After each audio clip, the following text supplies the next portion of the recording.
Hello. Before I begin reading my reflection on our topic, ethics in politics, I'd like to welcome all of you to my humble home here in Toronto.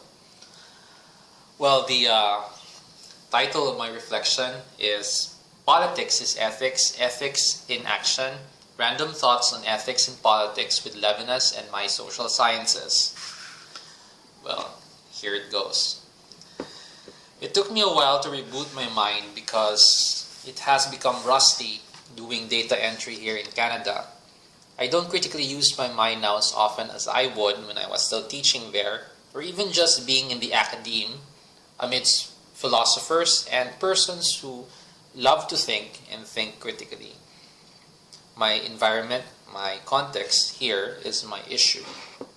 With what I do, I just code what I see, like I was a Cro-Magnon, coding in their sense, drawing in the inside walls of the caves of Lascaux what they see.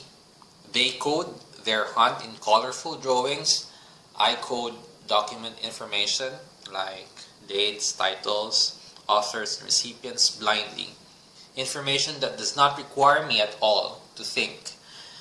What I see is what I code. So if you can remember our lessons in the development or history of writing, I believe we've discussed that in sociology even or anthropology. What I'm doing here in the first world country is actually the one of the first stages of the development of writing long time ago, coding. What they see, they code. What they see, they draw on walls of caves. That's what I'm doing here. So, I may at times even feel I am living a life of solipsism here. Not having a single soul with the patience to even just listen to me, just so I can say that what I am thinking about or what I am thinking of is intersubjectively constituted.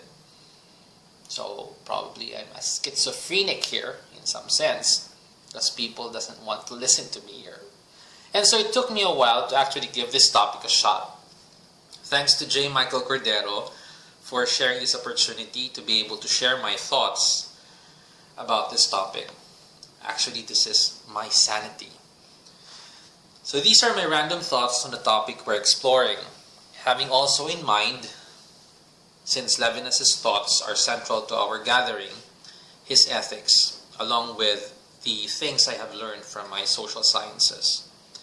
It is the intent of this gathering, through exploring ethics and politics, or ethics in politics, to clarify what politics is and renew our consciousness of what true politics is. Guided by the questions, first of all, what is politics? What is ethics? What is ethics in politics? Which I believe is the concept we're trying to make sense of in this gathering. Are they related, conceptually or essentially? Is politics related to ethics? Is ethics presupposed in politics, or can there be politics without ethics? Now, ethics in politics is also known as political morality or public ethics. It is the practice of making moral judgments about political action. It is also the study of that practice.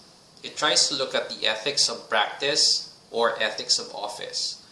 First of all, the focus is the public officials, the politicians, and the methods they use. Take note, the politicians and the methods they use.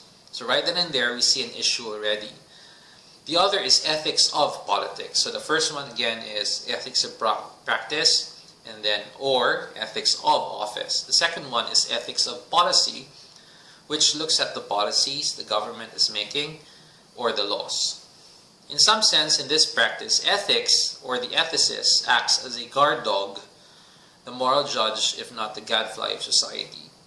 It places ethics above politics as it looks at how politics is done, how ethical politics is. Given that, with ethics above politics, guarding it, it would seem that politics, conceptually, essentially, has a tendency to be bad, or can be dirty. But is this so? Maybe we should ask what politics is in the first place. So what is it for? Given that politics is a social fact, following Durkheim's thoughts, it has a function. Everything else that does not have function ceases to exist. That's a principle. But politics does exist. Hard fact, so it has a function. So what is it for? Politics defined conceptually are activities associated with governance. It is the debate between parties having power. Sociologically, politics has to do with power, how it is distributed in certain social organizations in context to a certain political organization. So I'd like you to take note of these terms, social organization and political organization, because as I proceed, it will come distinct with politics. So in a sense, politics cut across the development of human societies or civilization. It started simple with patriarchs and matriarchs of band systems and has become complex, complicated as society developed in their structures and processes. Now we have presidents and prime ministers with their cabinet, the whole bureaucracy set in place out of the necessity brought by the development of society. Political organizations or forms of government were founded from ideologies that intend to respond to present issues, to social problems, to respond to the call of the times. Politics is the response to these present, even pressing issues, social problems.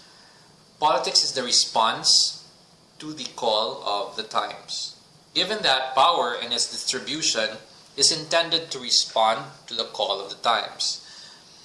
With this intention, we come to realize that politics is a way of doing things, an activity or a debate. But for what? To respond to the call of the times. That is why, as I said a while ago, political organizations where politics happen, as it responds to the call of the times in a particular social context, also develop along with it. As it develops, forms of governments are founded, all because it responds to the call of the times. Now, as to ethics, I will not discuss in thoroughly Levinas' ethics, but we know that for him, ethics happens in the very moment when we recognize the face. The mere gaze upon the face, the other orders or ordains us, compels us to give and serve.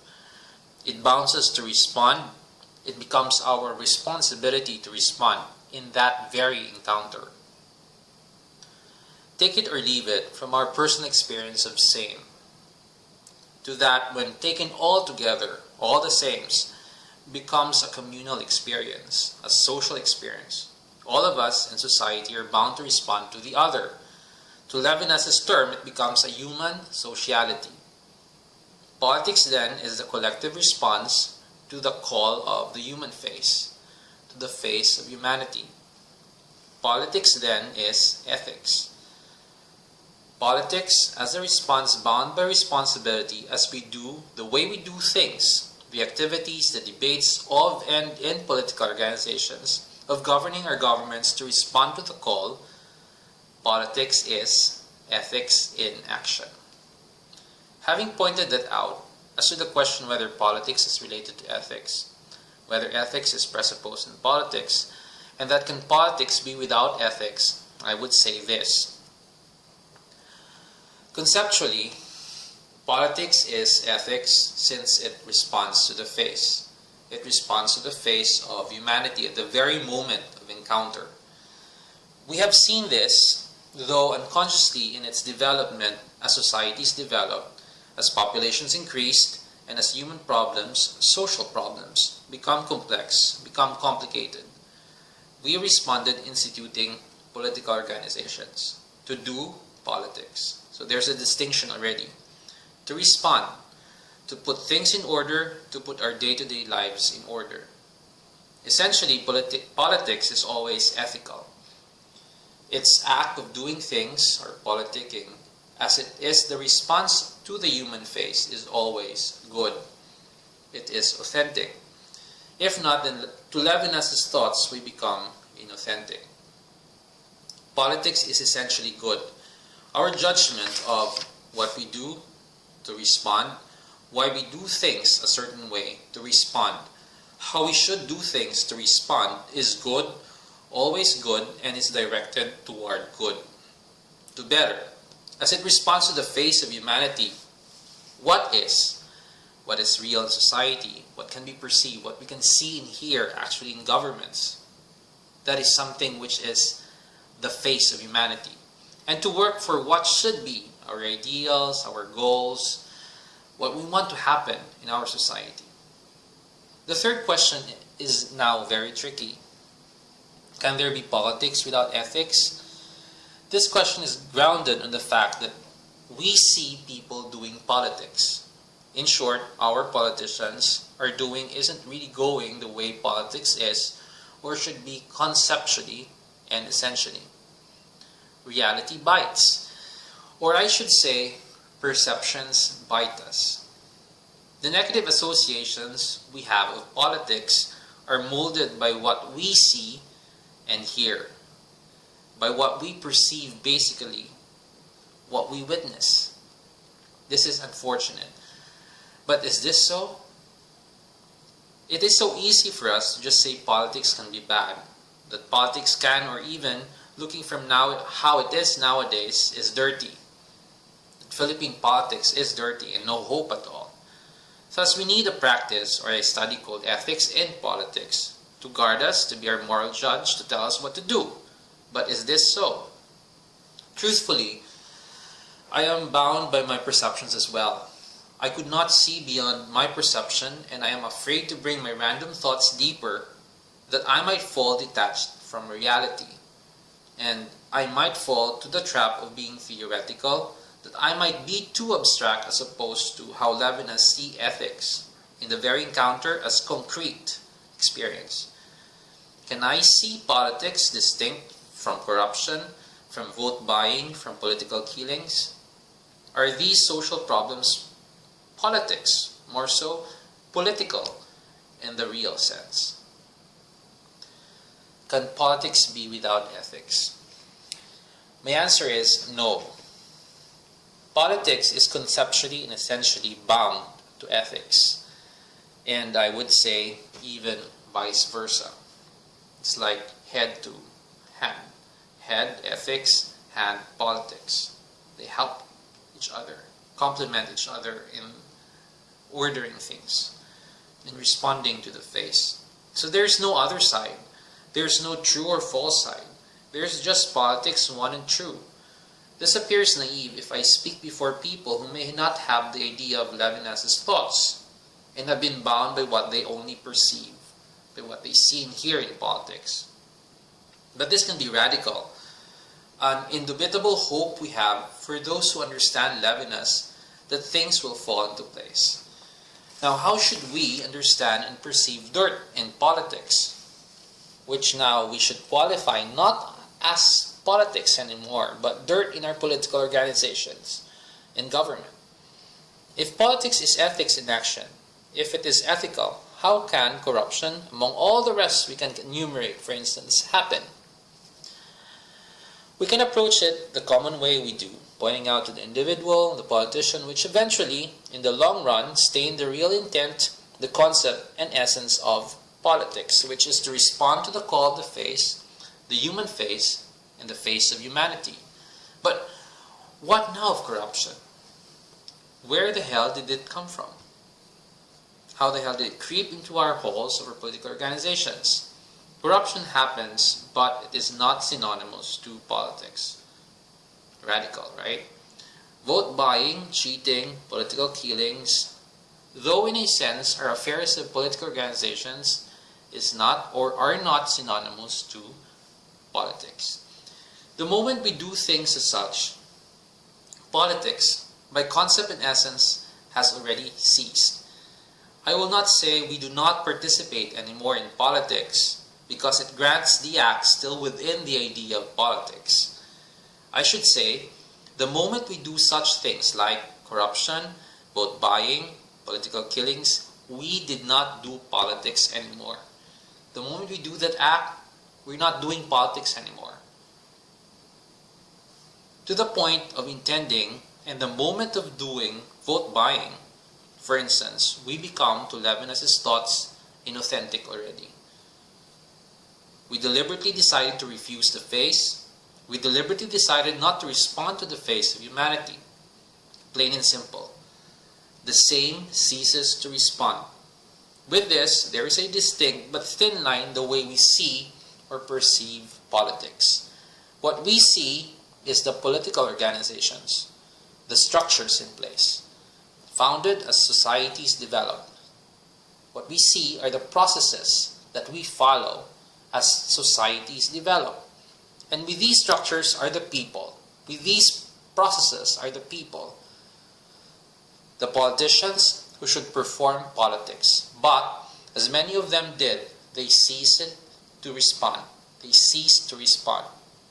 They're just there in the structures, dysfunctional to the function of politics and the political organization. Distinct but thin line, plain and simple. This, I believe, is the consciousness we have to reclaim. This, I believe, is the true concept of politics. It is ethics. It is ethics in action. That is why in our endeavor to respond to the call of the times, to the call of the face of humanity, as we gaze upon it and do what we can, big or small, in our families, in our workplace, in the church, in the school, in our communities, in society, in the world at large, in the whole of human society. We do politics that in reality, we even should not have fear usurping the other. Why? We have just 1,000 more, conceptually, of infinites to respond to. Imagine the inexhaustibility, the magnitude of responsibility. That is why as we see these dirt happening in our government, we step back and gaze upon the face, see the face of our social problems, and continue to respond, continue to be responsible. Remember that there is no reciprocity in as much as the other, that even the idea of corruption and the corrupt, as we gaze upon it, that human face, we cannot demand change or renewal, the experience of that. And because of that, we are all the more responsible. We're all the more responsible to order things, to do good, to do what is good and lead everyone to the good. This consciousness that politics in its truth cannot be tainted by inauthenticity should strengthen our hope that the things we do, even the advocacies we stand on or we stand for, sweat and blood expelled, is not yet enough to wipe clean, spick and span the dirt we have now in our political organizations. In its inexhaustibility, in its magnitude, just as it orders and ordains us with as much magnitude of responsibility, we take it patiently, one step at a time, knowing that the responsibility asked of us is so vast, so big, infinite. It's not only one infinite other. It's a collective infinity of all others. Imagine that magnitude. We cannot do anything but be patient and do what we can do every step at a time. One step at a time. Hope works that way. It should not allow us to cease responding. It feeds our desire, in the Levinas' idea of desire, to be infinitely responsible to the other. And with that, hope lingers, life triumphs, and love prevails. Because we cannot stop at one single moment to respond to the face of the other. Politics is ethics, ethics in action. I hope that I was able to share my thoughts, share my reflections about our topic in ethics and politics. And just as I said so, thank you for giving me this opportunity to share these thoughts of mine, because this is sanity in my exile here. How I wish I am with you there, in person. So thank you very much for giving me this opportunity, and I hope that during the next convention I will be able also to share my thoughts. Thank you.